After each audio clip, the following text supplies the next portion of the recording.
Përshëndetje, po ndiqni edicionin e mesditës, unë jam Jeta Kasemi. 3 zyrtare të filialit të Postës Shqiptare në Durrës janë arrestuar pasi dyshohet se kanë përvetësuar 69 milion lekë të destinuara për shpërndarjen e pensioneve dhe ndihmave sociale. Sipas policisë, fondi nuk u arkëtua në degët e Shijakut dhe Krujës, ndërsa hetimet vijojnë për persona të tjerë të përfshirë. 3 zyrtarë të Postës Shqiptare kanë përfunduar në pranga pasi dyshohet se kanë përvetësuar rreth 69 milion lekë fonde të destinuara për shpërndarjen e pensioneve dhe ndihmës ekonomike. Mes të arrestuarve është dhe Elizabeta Mataj, e shkarkuar vetëm 2 ditë më parë nga detyra e drejtoreshës së filialit të Postës Shqiptare në Durrës. Së bashku me të janë arrestuar shefja e financës, Valbona Donis dhe arktarja Paula Dana. Sipas hetimeve të policisë dhe prokurorisë, trepunojnë se dyshohet se gjatë muajve prill dhe maj të këtij viti kanë përvetësuar shumën prej 69 milion lekësh. Parat ishin planifikuar të transferoheshin nga filiali i Postës Shqiptare në Durrës drejt degëve të Shijakut dhe Krujës. Nga veprimet hetimore ka rezultuar se fondet nuk janë administruar sipas procedurave ligjore. Për këtë arsye ndaj 3 të arrestuarve rëndojnë akuzat për shpërdorim detyre dhe vjedhje duke shpërdoruar detyrën të kryera në bashkëpunim. Hetimi për këtë çështje nisi pas një kallëzimi të bërë nga vetë Posta Shqiptare. Gjatë një kontrolli të brendshëm u konstatuan mospërputhje në administrimin dhe raportimin e fondeve, çka ngriti dyshimet për abuzim dhe solli referimin e rastit në organet ligjzbatuese. Ndërkohë, hetimet vijojnë për të dokumentuar plotësisht skemën e dyshuar të përvetësimit të fondeve dhe për të verifikuar nëse në këtë rast ka persona të tjerë të përfshirë apo episode të tjera abuzimi financiar. 2 operacionet të policisë kanë goditur rastet e armbajtjes në Sarandë dhe në Shkodër. Një 31 vjeçar u arrestua teksa transportonte 4 pistoleta që dyshohet se do t'i shiteshin një grupi kriminal, ndërsa në Shkodër u sekuestruan 4 armë zjarri në banesën e një 21 vjeçari. Kejdi Banaj, 31 vjeç, me precedent në fushën e narkotikëve, ka rënë në prangat e policisë të Sarandës, pasi u kap duke transportuar 4 pistoleta që sipas hetimeve paraprake do t'i shiteshin një grupi kriminal në qytetin Bregdetar. 31 vjeçari u ndalua në tunelin e Skërficës në aksin Kardhiq-Delvin, ndërsa lëvizte me automjetin e tij, i cili prej kohësh mbahej në nënvëzhgim nga shërbimet e policisë. Gjatë kontrollit efektivët zbuluan 4 pistoleta të fshehura në dyshemen e mjetit. Sipas hetimeve, armët dyshohet se janë trafikuar në pjesë në Shqipëri dhe më pas janë montuar, të cilat kishin si destinacion shitjen të një grupi kriminal në Sarandë. Policia sekuestroi armët dhe automjetin, ndërsa hetimet vijojnë për identifikimin e personave të tjerë të dyshuar si të përfshirë në këtë aktivitet kriminal. Një tjetër operacion kundër armbajtjes pa leje është zhvilluar edhe në Shkodër. Gjatë operacionit të koduar Kalibri, policia arrestoi 21 vjeçarin Roberto Malocaj në fshatin Trush, në banesën e të cilit u gjetën 4 armë zjarri dhe një sasi e konsiderueshme municioni. Sipas policisë, gjatë kontrollit u sekuestrua një automatik, një pushkë dhe 2 armë gjahu. Të gjitha armët janë dërguar në institucionin e policisë shkencore për ekspertizë, ndërsa materialet procedurale janë referuar prokurorisë. Hetimet vijojnë për të zbardhur origjinën e armëve dhe për të verifikuar nëse ato janë përdorur në ngjarje kriminale.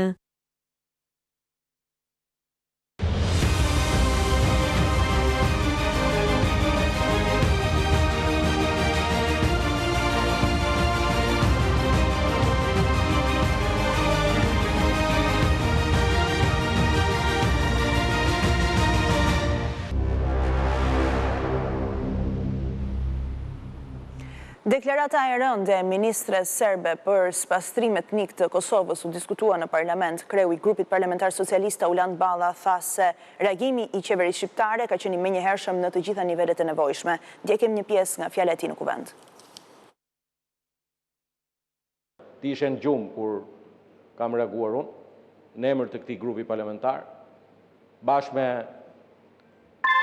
ata që ke në atë ka fazin tënë politik dhe natyrshëm ky akti dënueshëm është dënuar edhe nga autoritetet politike përfaqësuese me cilët ne komunikojmë, Komisionin Evropian në të gjitha nivelet, qoftë në nivelin e komisioneres Marta Kos, por edhe në të gjitha nivelet e tjera, dhe Shqipëria kur reagon Përfundoni, lutem. Por reagon bashkë me aleatët e vetë. Dhe prandaj është turp që të vish dhe të bësh politikë. Sa i përket Edi Ramës, ti dhe ata shokët e tuaj duhet lani gojën mirë, sepse Edi Rama është i vetmi kryeministër në historinë e këtij vendi që nga 1912 i cili çështjen e Kosovës e ka ngritur mes Beogradit dhe ka bërë me dije qartësisht edhe sfundmi në Bruksel, edhe në Beograd në tetor të vitit 2014, që Kosova është shtet i pavarur dhe Shqipëria mbështet fuqimisht, jo vetëm e ka mbështetur pavarësinë, sot mbështesim fuqimisht antarësimin e Kosovës në NATO, antarësimin e Kosovës në Bashkimin Evropian. Zgjedhja e drejtuesve të rinj të Partisë Demokratike u bë sërish nën farsën e votimeve. Flamur Noka blindoi pozitat e tij si numri 2 i partisë pas Sali Berishës, duke mbajtur postin e sekretarit të përgjithshëm dhe në vazhdën e ngritjes në pozitë të humbësve, Belind Këlliçi u zgjon nën kryetar për meritat e të cilit vetëm Sali Berisha mund të di diçka më shumë se demokratët e tjerë. Ndjekim kolegun Andon Kello. Një flamur ka Partia Demokratike, Flamur Nokën i rikonfirmuar si numri 2 ose sekretari përgjithshëm krahas Sali Berishës. Doktori komicitetin e majti për zgjedhjet me veten, kurse Flamur Noka të paktën kishte rival, Berisha hoqi me Remen. Flamuri u përball me Sajmir Koreshin, deputetin biokimik, dhe fitoi. Por gara më interesante ishte për nënkryetaret, më në fund Belind Këlliçi merr një fitore, ama brenda Partisë Demokratike. A imposhti me 60 vota diferencë Luciano Boçin. Fitoria e parë e Këlliçit u paralajmërua me një luk të ri, mjekrën, duke mos e fshehur dot ngjashmërinë me fituesin e New Yorkut, kryebashkiakun Zoran Mamdani. Gazmend Bardhi dhe Agron Gjekmarkaj nuk kanë nevojë të votohen. Fal një neni të lexuar mbrapsht, mbeten nënkryetar ex officio për aq kohë sa duhen. Gjekmarkaj mori bekimin e papës, kurse Bardhi e bëri punë, numëruesin e votave.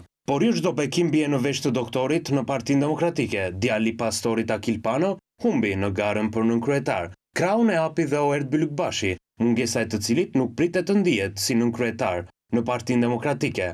Sa kohë te shkallët e Selis t'ju presi truri i ri i organizimit, djali Fari Balliut. Kurse gjykatësia e Partisë Demokratike mbetet Adriana Kalaja, për arsyen e vetme se në ditë të vështira mbajti statutin larg nga karrija e doktorit. Zgjedhja u zhvilluan dhe për njësër sekretariatesh, por tashmë mesazhi është i qartë. Ripërtëritja e Partisë Demokratike nuk e kalon katin e parë. Zgjedhja e leadershipit pa garë në Partinë Demokratike tashmë nuk është lajm. Berisha tentoi ta diqte lajmin e keq ditën e gjysmëfinales së madhe për Kupën e Botës, që përfundoi me dramë mes Anglisë dhe Argjentinës.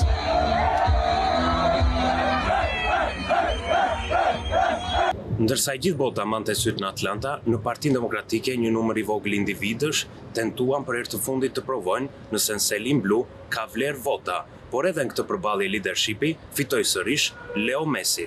Sali Berisha ngeli pengi lojës së tij 5 vjeçare të rithemelimit. Ai është lojtar i ndeshjes, por Partia Demokratike u kap sërish në pozicion jashtëloje.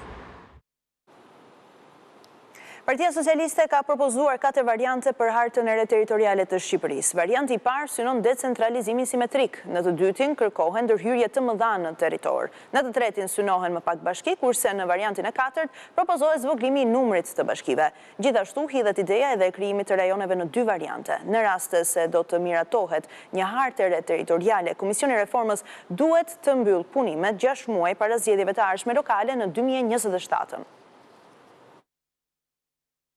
Partia Socialiste propozon zyrtarisht 4 variante për hartën e re territoriale. Në analizën e plotë të ekspertëve të ngarkuar nga majoranca socialiste, vlerësohen disa skenarë të mundshëm për të ndryshuar hartën. Varianti i parë nuk prek numrin e 61 bashkive, në hartën e ndryshuar në 2014, por synon decentralizim asimetrik. Sipas propozimit, përgjegjësitë funksionale diferencohen sipas kapacitetit të demonstruar. Funksionet bazë u mbeten të gjitha bashkive, ndërsa funksionet më kërkuese u ngarkohen vetëm njësive me kapacitet të mjaftueshëm ose ushtrohen përmes qeverisjes së përbashkët. Varianti i dytë, bashki të mëdha. Ky variant kërkon ndërhyrje të thella në territor. Më parë, për këtë ndërhyrje PS kërkonte 36 bashki, ndërsa këtë herë flitet për konsolidim territorial gjithëpërfshirës, me objektivin që çdo bashki e re të ketë kapacitet të mjaftueshëm institucional për të ushtruar funksionet, me mundësi edhe për decentralizim të funksioneve të mëtejshme. Avantazhi është barazia funksionale e plotë e njësive. Varianti i tretë gjithashtu synon më pak bashki, por ndërhyrje vetëm në qarqet të përzgjedhura, kërkohen bashkime të mesme dhe rialokimi funksioneve plotësuese,